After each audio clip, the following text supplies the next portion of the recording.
Welcome to Man Does Tech, where I solve the problems you didn't even know you had.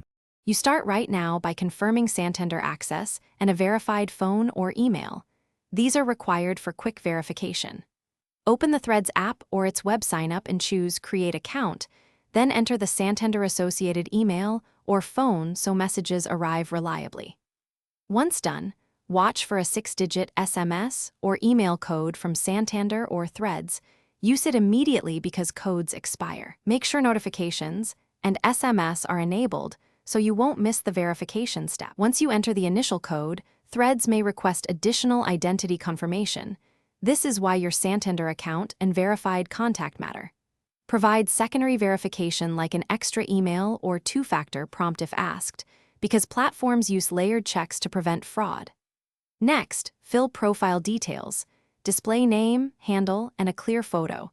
These help account recovery later. Make sure to set privacy and notification preferences now so your account behaves the way you expect. Finish by reviewing security settings. Enable two-factor authentication and confirm your recovery email or phone is Santander linked so you can regain access. Then log out and back in to verify everything persists. If verification fails, try resending codes, wait 5 to 10 minutes for network delays, or use a different contact method.